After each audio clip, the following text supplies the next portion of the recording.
विसर्ग संधि। संधि कौन सी है? विसर्ग संधि है। देखिए संस्कृत में जो संधि के 3 भेद, उसमें तीसरे नंबर की अब विसर्ग संधि किसे कहते, परिभाषा देखिए। विसर्ग संधि की परिभाषा है कि जब विसर्ग के बाद स्वर या व्यंजन वर्ण आए, स्वर या व्यंजन वर्ण आए तो वहां विसर्ग संधि मानी जाती है। देखिए विसर्ग संधि की परिभाषा है कि जब विसर्ग के बाद स्वर या व्यंजन वर्ण आए तो संधि कौन सी मानते हैं? वहां विसर्ग संधि मानते हैं। देखो यहां इसको हम ऐसे समझ सकते हैं, अथवा कि विसर्ग, ये विसर्ग रहा और विसर्ग के बाद में चाहे स्वर वर्ण हो या व्यंजन वर्ण हो, तो संधि कौन सी मानेंगे? विसर्ग संधि। कौन सी मानेंगे? विसर्ग संधि मानेंगे। तो ये तो होगी परिभाषा।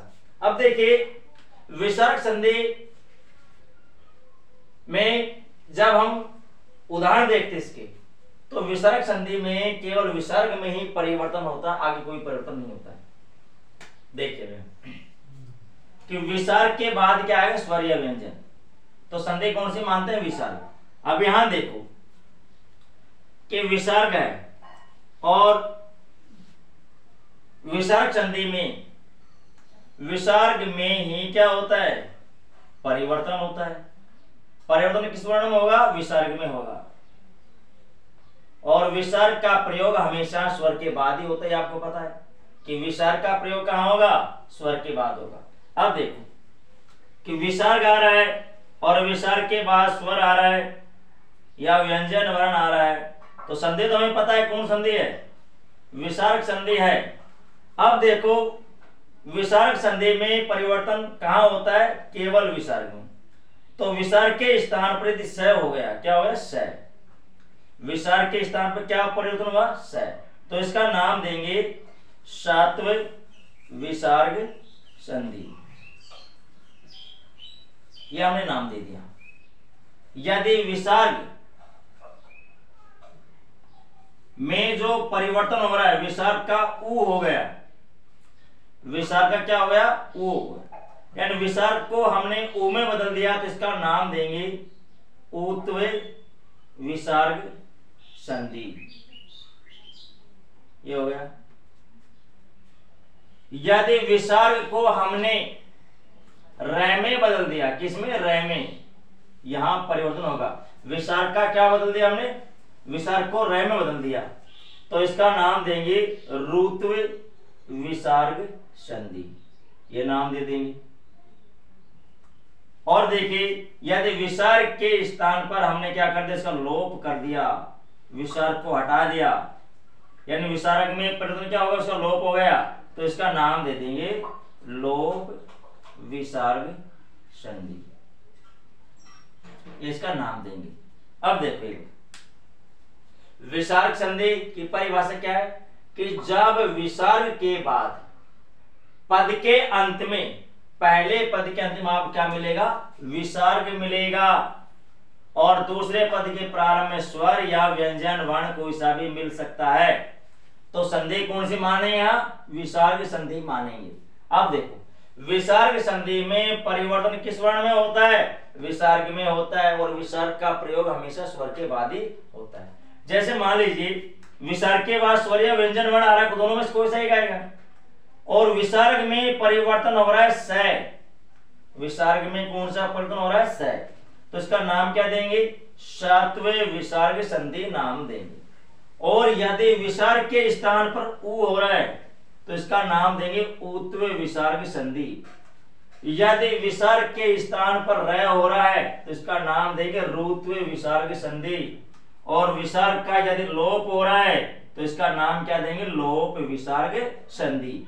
इस प्रकार से हम पढ़ेंगे सात्व विसर्ग संधि, उत्व विसर्ग संधि, रुत्व विसर्ग संधि और लोप विसर्ग संधि। इसके अलावा संधि विसर्ग संधि में कोई भेद नहीं है। तो देखिए अब सबसे पहले पढ़ेंगे सात्व विसर्ग संधि। सात्व विसर्ग संधि क्या होती है कि जब विसर्ग के स्थान पर स हो जाए तो उसका नाम देंगे सात्व विसर्ग संधि। तो यहां देखिए नंबर 1 सात्व विसर्ग संधि, यह है सात्व विसर्ग संधि।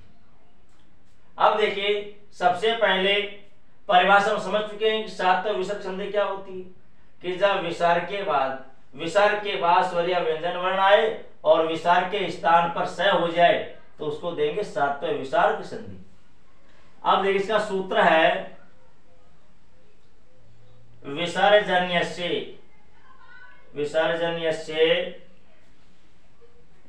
श, विसर्जन्यस्य स कि विसर्ग के स्थान पर क्या हो जाता है, स हो जाता है। और कब होता है, जब खर वर्ण बाद में हो। और खर वर्ण का अर्थ वही होता है कि वर्ग का पहला दूसरा वर्ण और श। तो देखिए इसका अर्थ ये हो गया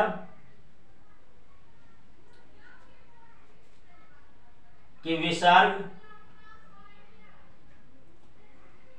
ये विसर्ग आ रहा है और विसर्ग के बाद में वर्ग का पहला दूसरा वर्ण या श हो तो विसर्ग के स्थान पर हो जाता है स। ये हो जाता है कि विसर्ग के बाद में वर्ग का पहला दूसरा वर्ण आए या श हो तो विसर्ग को किस में बदल देंगे, श में बदल देंगे। ये सूत्र का अर्थ हो गया कि विसर्जन्यस्य स, विसर्ग के स्थान पर स हो जाता है। कब होता है कि खर वर्ण बाद में हो तो। कौन सा वर्ण, खर वर्ण, खर वर्ण बाद में हो तो। और खर वर्ण का अर्थ क्या होता है कि वर्ग का पहला दूसरा वर्ण और श। ये हमने लिख दिया हिंदी में। अब देखिए जैसे हरि है प्लस शेते, ये आ रहा है हरि है प्लस शेते। विसर्ग के बाद में स आ रहा है, विसर्ग के बाद स आ रहा है तो विसर्ग का क्या हो गया, स। ये हो गया हरीश शेते, ये हो गया। अब देखिए श के बाद श आ रहा है तो यहां संधि सचुत संधि। देखिए अब सचुत संधि, और इसका अर्थ ये होता है कि स या त वर्ग के पहले या बाद में श या च वर्ग आए तो स को श में और त वर्ग को च वर्ग में बदल देंगे। तो यहाँ स के बाद श आ रहा है तो इस स को स बदल देंगे श में, हरीश शेते, ये हो गई। यहाँ ये संधि हो गई हरीश शेते। अब देखिए इतनी लंबी प्रक्रिया यदि हमारी याद नहीं होती है तो एक ट्रिक्स है इसकी, यहाँ ध्यान रखना है आपको। ट्रिक्स क्या है कि विसर्ग के बाद में यदि त या थ आए तो विसर्ग के स्थान पर स कर देंगे बिना सोचे समझे। और यदि विसर्ग के बाद में च या छ आए तो विसर्ग के स्थान पर स हो जाएगा। और विसर्ग के बाद में यदि ट या ठ आए तो विसर्ग के बाद में क्या हो जाएगा, ये विसर्ग का क्या हो जाएगा, श षटकोण वाला स हो जाएगा। पहले ही ट्रिक्स ये कि विसर्ग के बाद में त या थ आ रहा है तो विसर्ग के स्थान पर स कर देंगे। विसर्ग के बाद में च या छ आ रहा है तो विसर्ग के स्थान पर स कर देंगे। और विसर्ग के बाद में ट या ठ आ रहा है तो विसर्ग के स्थान पर स कर देंगे, तीनों से। ये उच्चारण स्थान आपको बताया गया था। ये दंतव्य लेटुषा नाम दंता और ये ईचुषा नाम तालु और ईटुषा नाम मूर्धा। तो ये क्या है, दंतव्य, ये तालव्य, ये मूर्धन्य स है, नाम तीनों का अलग अलग है। तो ये स होगा, एक स ये हो जाएगा, एक स ये हो जाएगा। विसर्ग के बाद तया तया आए तो स कर देंगे दंतव्य। विसर्ग के बाद में चया छया आए तो विसर्ग के स्थान पर स कर देंगे, कौन सा करेंगे, तालव्य। और विसर्ग के बाद टया टया आए तो मूर्धन्य स कर देंगे। ये दोनों वर्ण जो आ रहे हैं। अब देखो विसर्ग के बाद श स आ रहा है, यहां देखो श आ रहा है। तो पहला नियम इसका ये है, जो आगे आपको बताएंगे लिखवाएंगे, कि या तो विसर्ग का विसर्ग अथवा ये प्रक्रिया हम यहां अपना देंगे। अब आगे देखिए इसका एग्जाम्पल,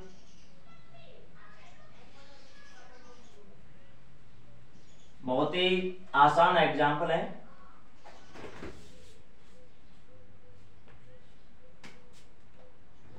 नमः प्लस ते, यहां देखो नमः विसर्ग के बाद में तय आ रहा है, विसर्ग के बाद तय आए तो विसर्ग का स कर देंगे। हमने विसर्ग को स में ये बदल दिया तो क्या बन जाएगा, नमस्ते।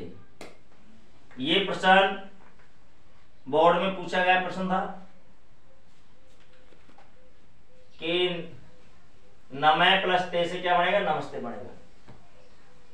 नंबर 2 आगे देखिए, पुनः प्लस च, यहां देखो विसर्ग के बाद च आ रहा है, विसर्ग के बाद च आए तो विसर्ग को श में बदल देंगे, क्या बन गया, पुनश्च। ये हो गया। कितने आसान है यहाँ, यानी ये ट्रिक्स, संधि का नाम सात्व रखना है, केवल सात्व विसर्ग संधि, और ट्रिक्स कितनी आसान होगी। धनु है प्लस टंकार, धनु है प्लस टंकार। यहां देखो धनु है, विसर्ग के बाद टय आ रहा है, और विसर्ग के बाद टय आए तो विसर्ग को स, ये हमने स कर दिया तो हो गया धनुष टंकार। ये हो गया। तो तय का हो गया, च का हो गया, टय का हो गया। तो ये ट्रिक्स हमारी काम करेगी, और सभी में करेगी काम ये सुना एग्जाम्पल ऐसे नहीं आएंगे। देखो यहाँ एक एग्जाम्पल आपको बता रहे हैं, विष्णु प्लस त्राता। यहां देखिए विष्णु है प्लस त्राता, त्रय, और त्रय संयुक्त वर्ण है, तय धन रय से बना है। तो तय आ रहा है पहला वर्ण, और तय आया तो ये स करेंगे, तो विसर्ग का क्या हो गया, स हो गया। अब जोड़ देंगे विष्णु त्राता, ये संधि होगी। सबसे महत्वपूर्ण एग्जाम्पल है ये, मोस्ट एग्जाम्पल है, क्योंकि ये लघु सिद्धांत कौमुदी से लिया गया है। तो हरि है प्लस चंद्र हो जाएगा, एक हरि है प्लस चंद्र है तो क्या हो जाएगा, हरीश चंद्र है। तो यहां एक बात हमें सोचनी है कि सातवें विसर्ग संधि में विसर्ग के स्थान पर स होता है। स कौन सा हो रहा है, तीनों स के हमने यहां बता नाम बता दिए और किस कारण से परिवर्तित हो रहे हैं, ये हो गए। तो ये थे सातवें विसर्ग संधि। अच्छी तरह समझ लेना इसको। धन्यवाद।